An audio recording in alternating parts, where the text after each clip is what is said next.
hello అండి అందరికీ అందరూ ఎలా ఉన్నారు welcome back to our channel ఈ రోజు వీడియోలో చాలా సింపుల్ అండ్ క్విక్ గా అయిపోయే టమాటా పప్పు రెసిపీని అయితే మీతో ఈ రోజు షేర్ చేసుకోబోతున్నాను అప్పుడప్పుడు ఇంట్లో కూరలు ఏమి ఉండవు కదా ఆ టైంలో అయితే మనం ఇలా టమాటా పప్పు చాలా సింపుల్ గా చేసేసుకొని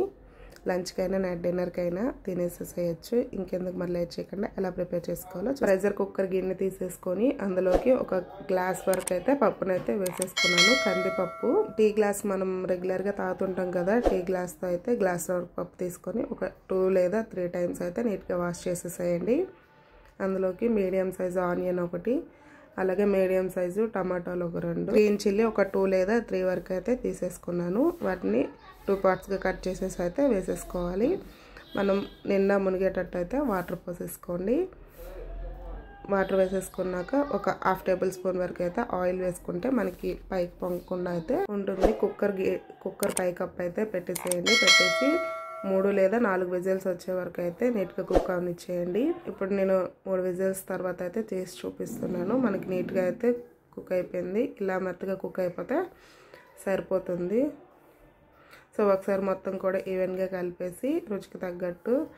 రాళ్ళు ఉప్పును అయితే నేను యాడ్ చేస్తున్నాను నార్మల్గా సాల్ట్ అయినా యాడ్ చేసేసుకోండి ఒక 1/2 టేబుల్ స్పూన్ వరకు పసుపు అలాగే ఒక 1/2 టేబుల్ స్పూన్ వరకు కారం అనేది తగ్గించుకొని వేసుకున్నా ఏం పర్లేదు మనం పప్పు ఉడికించుకునేటప్పుడే గ్రీన్ చిల్లీ వేసాం కాబట్టి కారం అనేది అడ్జస్ట్ చేసేసుకోండి ఇక్కడ కన్సిస్టెన్సీ అనేది అడ్జస్ట్ చేసుకొని వాటర్ వేసేసుకోవడమే నేను కొంచెం థిక్గానే ఉంచాను మరీ పల్చగా ఏమి ఉంచొద్దు అలానే చిక్కగా కూడా ఏమి ఉండకూడదు ఇలా మీడియంగా ఉంటే కప్తో అయితే మనం పప్పు కలుచుకున్నాము అదే కప్తో ఒక 3 కప్స్ వరకు వాటర్ యాడ్ చేసేసి కలిపేసుకోండి ఆ కన్సిస్టెన్సీ అనేది సరిపోతుంది మనకి పూర్తిగా చల్లారిపోయినాక కూడా చిక్కబడిపోతుంది అలాగే ఉడికేటప్పుడు కొంచెం దగ్గర పడుతుంది సో మనకి 3 కప్పుల వరకు వాటర్ అయితే సరిపోతుంది స్టవ్ వెలిగించేసి 5 to 8 మినిట్స్ వరకు అయితే మనకి మరిగిపోతే సరిపోతుంది మరీ ఎక్కువ మరగనివ్వద్దు కొంచెం బాగా దగ్గర పడిపోతుంది కన్సిస్టెన్సీ అనేది అడ్జస్ట్ చేసుకొని స్టవ్ ఆఫ్ చేసేసేయండి ఇప్పుడు పోపు పెట్టేసుకుందాం పోపు కోసం ఏదైనా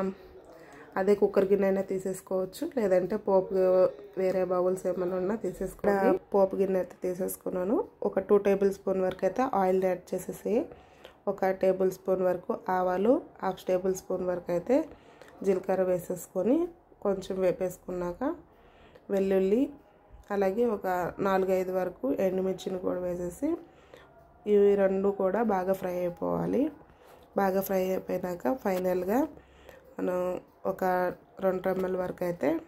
కరివేపాకుని వేసేసుకొని మొత్తం ఒకసారి కలిపేసేసేయండి లాస్ట్లో ఒక 1/2 టేబుల్ స్పూన్ వరకు అయితే ఇంగువను కూడా యాడ్ చేసేసుకొని